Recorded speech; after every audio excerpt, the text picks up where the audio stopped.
நீங்கள் பார்த்துக் கொண்டிருப்பது உங்கள் விஜய்.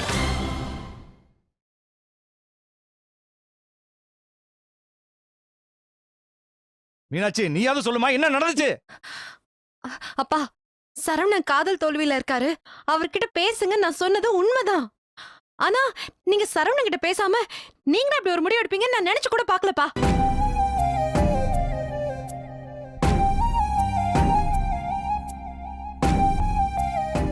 சக்தி, நீ அன்பரசு மகள இல்லப்பா.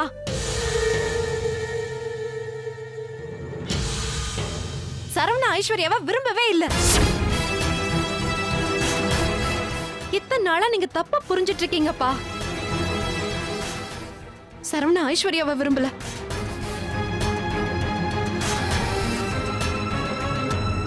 இந்த கேள்வியை நீங்க அன்பரசு பொண்ணு கிட்ட கேக்குறதுக்கு முன்னாடி சரவணன் கிட்ட கேட்டிருந்தா நிலைமை இவ்வளவு மோசமா இருந்திருக்காதுப்பா.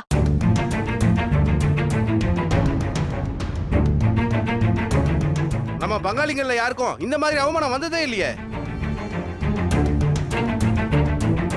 இப்படிலாம் ஏதாச்சும் நடக்குன்னு தெரிஞ்சுதான் நாங்கெல்லாம் வரமாட்டேன்னு சொன்னோம். நீங்க தான் வம்பு கட்டாயமா எங்களை கூட்டு வந்தீங்க.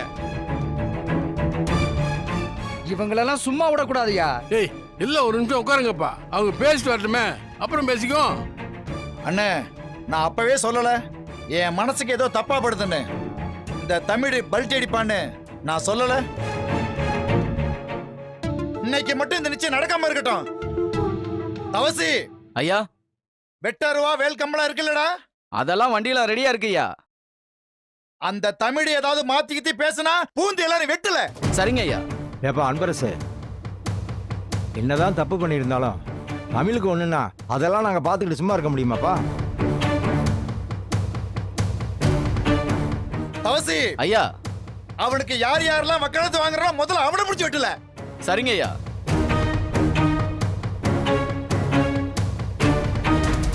அழாத ஐஸ்வர்யா, அழாத, விடு. கடவுளே, இந்த தாயெல்லாம் பிள்ளைய போட்டு ஏன் தான் இந்த பாடுபடுத்துறாங்களோ தெரியல. அழாத, அழாத.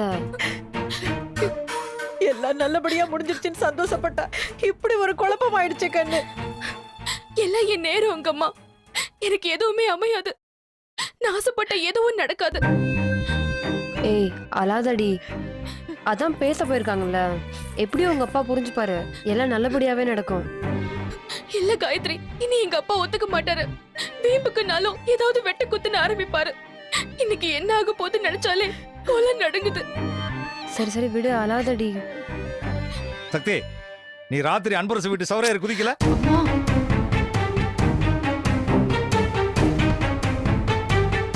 அன்பரசு மக உன்னை தேடி நம்ம வீட்டுக்கு வரல?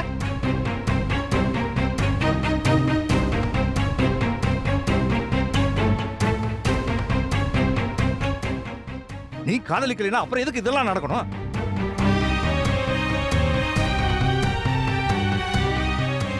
சொல்லு சக்தி.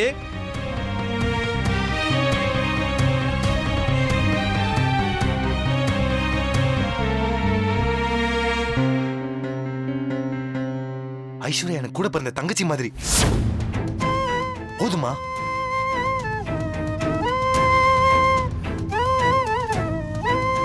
இதுக்கு மேல என்ன எதுவும் கேட்காதீங்க ப்ளீஸ். நடந்ததெல்லாம் ஒரு தேவையில்லாத குழப்பம், அவ்வளவுதான்.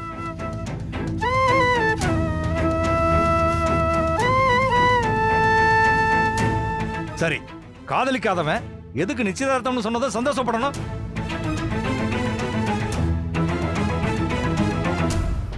சக்தி மட்டும் இல்ல, எதை வச்சு நீங்க எல்லாருமே சந்தோஷமா கிளம்பி வந்தீங்க?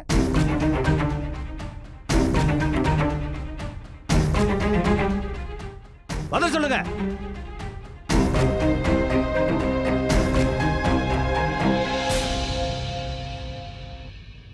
ஏன்னா சரவண மாப்பிள்ளை இல்லைன்னு நினைச்சோம், அதனாலதான் வந்தோம். அப்படின்னா அது சொல்லுமா? நம்ம வீட்டு பையனுக்கு பொண்ணு கேக்குறேன், நம்ம வீட்டு பையனுக்கு பொண்ணு கேக்குறேன்னு மொட்டையா பேசினா நாங்க என்னங்க பண்ண முடியும்?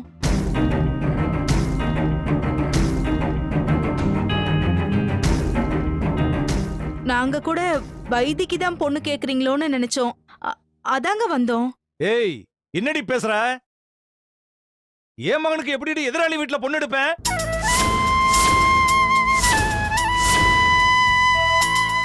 சக்தி நமக்கு யாரோ? நம்ம ரத்த சொந்தம் கிடையாது, எந்த பந்தமும் கிடையாது. அதனாலதான் நான் அன்பரசு கிட்ட போய் பொண்ணு கேட்டேன்.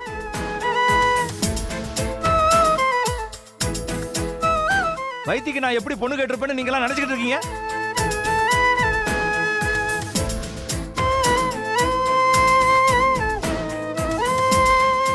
ஐஸ்வர்யா அவங்க பேசி முடிச்சிட்டு வந்துட்டாங்கன்னு நினைக்கிறேன். வாமா போவோம்.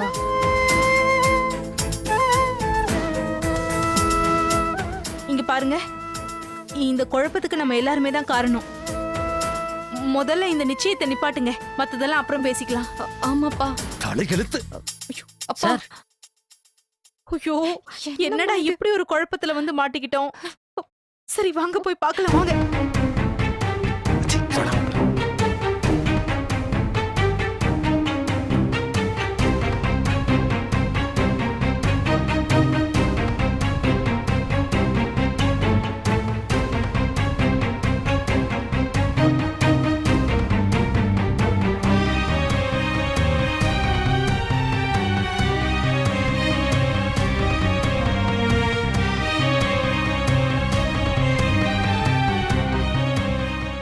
என்ன தமிழ், நிச்சய ஓலைய படிக்க சொல்லவா?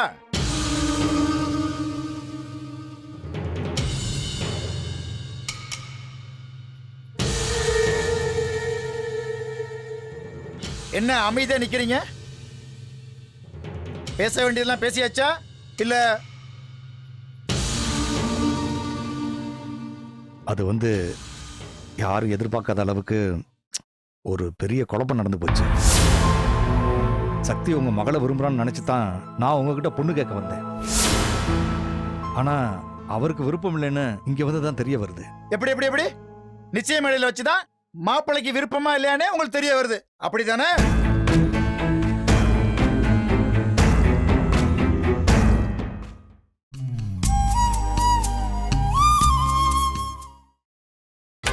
நீங்கள் பார்த்துக் கொண்டிருப்பது உங்கள் விஜய்.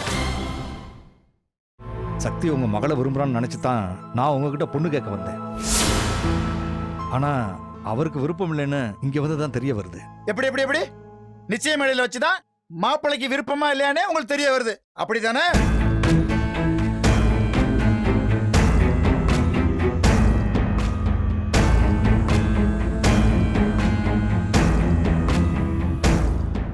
அதுதான் அன்பரசு உண்மை. எல்லாம் நல்லா கேட்டீங்களா? இந்த பெரிய மனுஷன் மாப்பிள்ளை கிட்ட அபிப்பிராயம் கேட்காம தான் வந்து பொண்ணு கேட்டாராமா.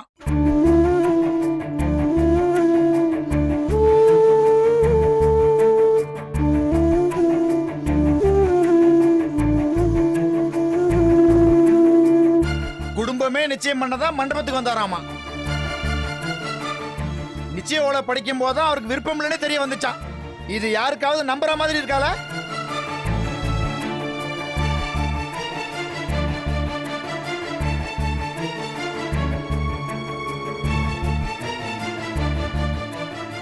யாருக்கிட்டயா வந்து கதை விடுறீங்க? எங்களெல்லாம் பார்த்தா சின்ன நொட்டகா மாதிரி தெரியுதா? ஏன் தமிழ், மாப்பிள்ளை வரும்போது கண்ணை கட்டியா கூட்டு வந்தீங்க? அவரும் வரும்போது எங்க போறோம் எதுக்கு போறோம்னு எதுவுமே கேட்கல. நீங்களும் எதுவும் சொல்லாமலே கூட்டிட்டு வந்து மனைமேடையில் நிக்க வச்சிருக்கீங்க, அப்படித்தானே?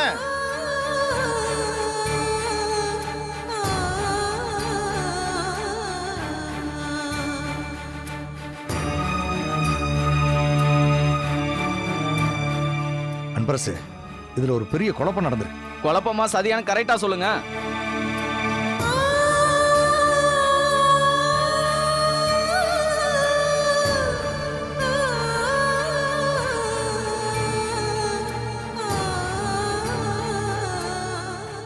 அது எப்படி சொல்லுவாரு? ஊருக்குள்ள நல்லவரு வல்லவர்னு பேர் எடுத்தவரு வெளிப்படையா சதி செஞ்சேன்னு ஒத்துக்குவாரா? அது எப்படி தமிழ், குடும்பமே சேர்ந்து இவ்வளவு அழகா நடிக்கிறீங்க?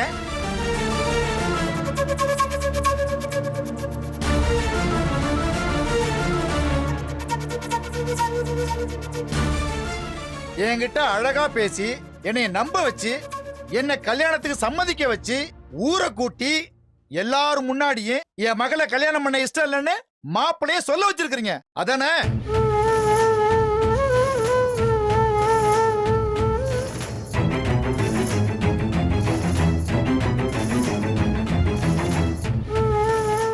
தமிழு, நான் கெட்டவன் தான், வெட்டுக்குத்துக்கு போறவன் தான்.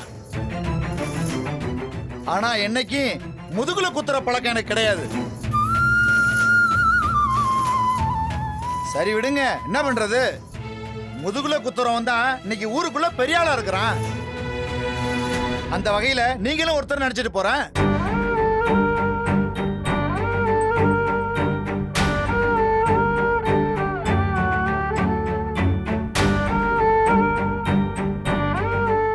என்ன தமிழ், இந்த நிச்சயத்தை நிப்பாட்டி விட்டு எல்லாரையும் வீட்டுக்கு கலைஞ்சு போய் சொல்லட்டுமா? சொல்லுங்க, கலைஞ்சு போய் சொல்லட்டுமா? வேற வழி இல்லை அன்பரசு, அதைத்தான் பண்ணியாகணும். சரி தமிழ், தாராளமா புறப்படுங்க. நாம இந்த நிச்சயத்தை நிப்பாட்டிக்குவோம்.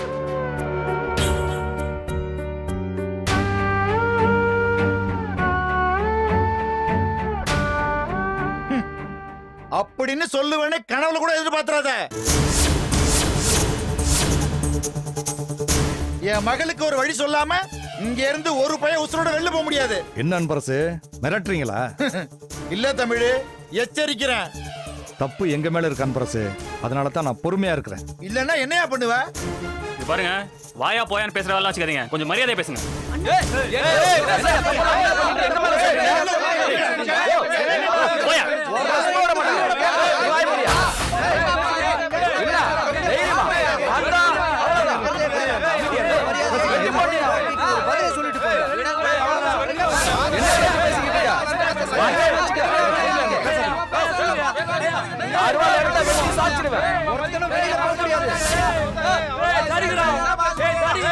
நிறுத்துங்கப்பா, அட நிறுத்துங்கப்பான்ற சும்மா பேசிக்கிட்டே இருக்குங்க.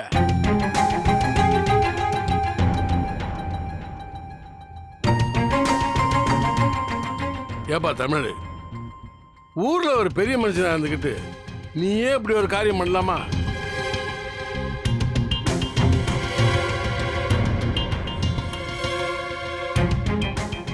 ஏன்பா அன்பரசு, நீயும் கொஞ்சம் கோவப்படாம பொறுமையா இருப்பா. அண்ணே, எனக்கு மட்டும் சண்டை போடணும்னு ஆசையா என்ன? அவரும் பொண்ணை பத்தவர் தானே? என் மகளுக்கு ஒரு பதில் சொல்லிட்டு போச்சுலங்கண்ணே.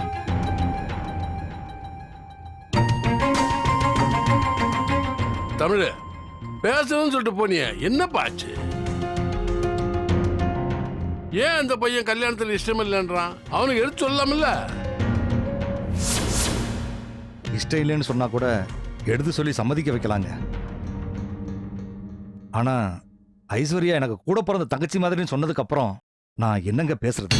என்னது தங்கச்சி மாதிரியா?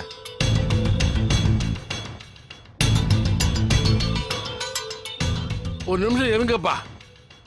இந்த மாதிரி ஐஸ்வர்யா, நீ என்னம்மா சொல்ற? இந்த கல்யாணத்துல உங்களுக்கு இஷ்டம் இருக்கா இல்லையா? என்னால முடியாது பெரியப்பா.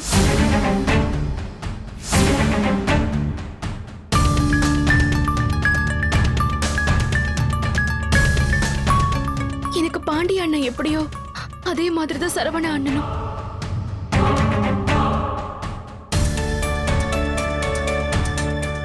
இதுக்கு மேல இத பத்தி பேச வேண்டாம் பெரியப்பா. உங்களை கையெடுத்து கும்பிட்டு கேக்குறேன். சரிம்மா, அங்கம்மா பாப்பா கூட்டிட்டு போ. சரிங்க ஐயா.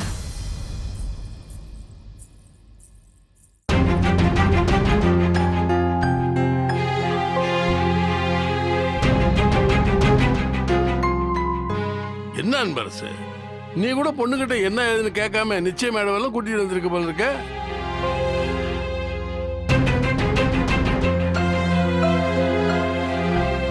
கூட்டு கழிச்சு பார்த்தா அவங்க பண்ண தப்பு தான் நீயும் பண்ணிருக்க.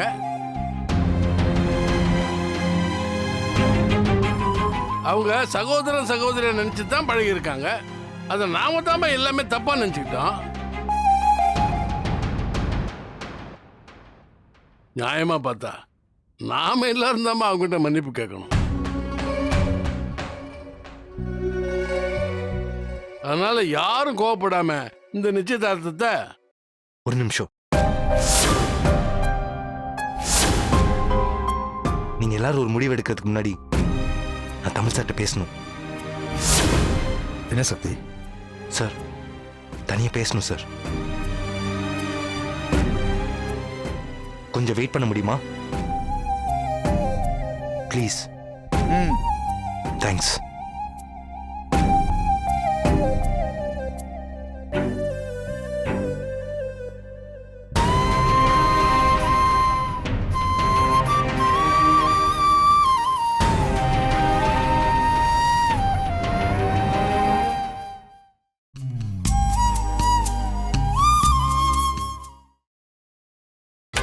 நீங்கள் பார்த்துக் கொண்டிருப்பது உங்கள் விஜய்.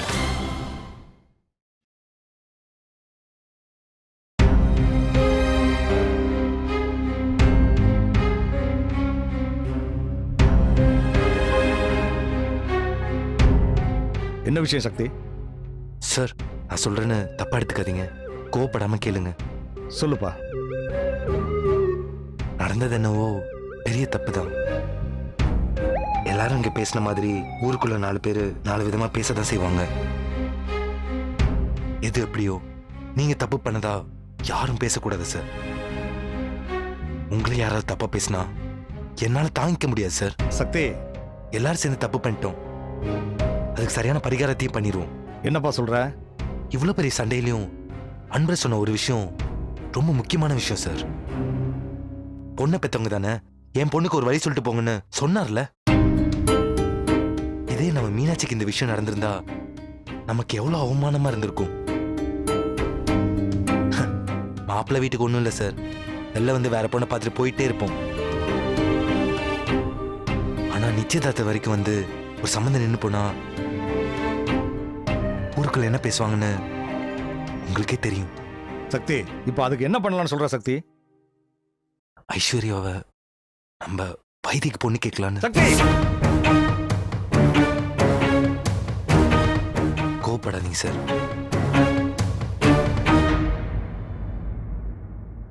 எனக்கு பொண்ணு கேட்கும் போதே எப்படி ஐஸ்வர்யா பத்தி விசாரிச்சிருப்பீங்க? இந்த ஊர்ல யாராவது ஒருத்தர் அவளை பத்தி தப்பா பேசியிருப்பாங்களா சொல்லுங்க? ரொம்ப தங்கமான பொண்ணு சார் அவ. இத்தனை நாள் உங்க வீட்டுல இருந்தனால சொல்றேன், உங்க குடும்பத்துக்கு ஏத்த பொண்ணு சார் அவ.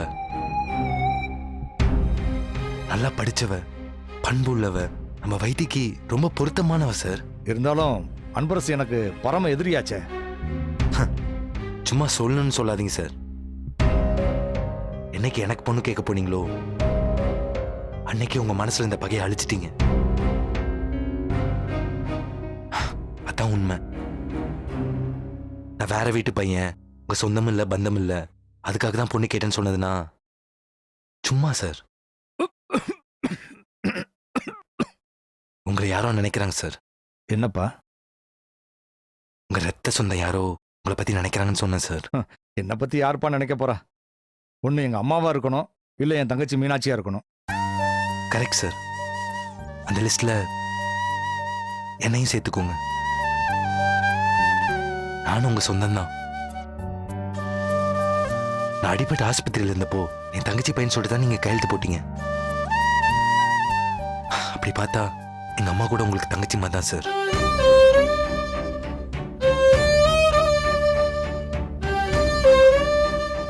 கண்டிப்பா சக்தி.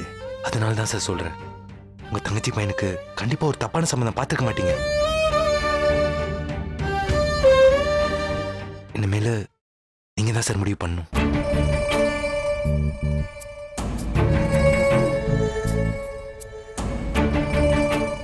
நான் ஒத்துக்கிட்டாலும் அந்த அன்பரசு ஒத்துக்கணுமே சக்தி. உங்களுக்கு சம்மதமா சார்? அதை மட்டும் சொல்லுங்க, மத்தத அப்புறம் பார்த்துக்கலாம்.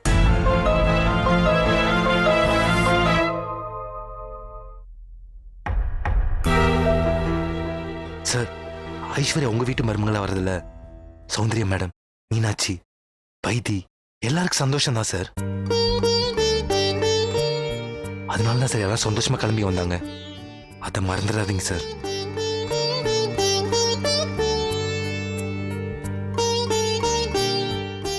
ஐஸ்வர்யா நல்ல பொண்ணு தான், பாவம் தாயில்லாத பொண்ணு வேற. அந்த புள்ளைய கஷ்டப்படுத்த கூடாதுப்பா. சார், எனக்கு சம்மதப்பா. Thanks sir. Thank you so much. Thanks lot sir. என்னப்பா ஆவுன்னா கட்டி பிடிச்சுக்கிற? நீங்க வந்து அன்பரசிட்ட பேசுங்க சார். அவர் முடியாதுன்னு சொன்னா எல்லாரும் பேசுவோம் சார். சரி Sakthi, thanks sir. You really great. சரி சார்.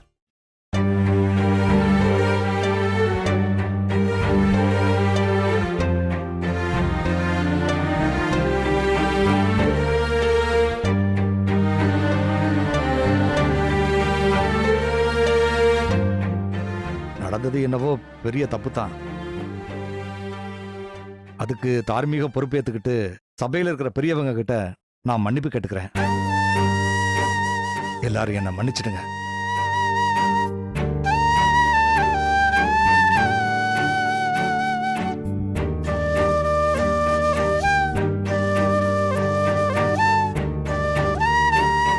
மாப்பிள்ளை வீடு பண்ண அதே தப்பத்தான் பொண்ணு வீடும் பண்ணாங்கன்னு இந்த பிரச்சனையில இருந்து தப்பிக்க நான் விரும்பல.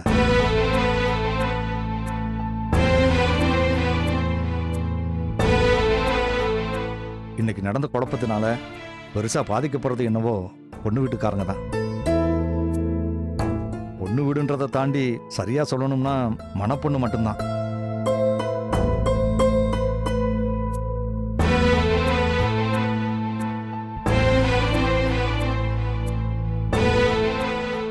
எங்களால யாரும் பாதிக்க கூடாதுன்னு நான் நினைக்கிறேன். அதனால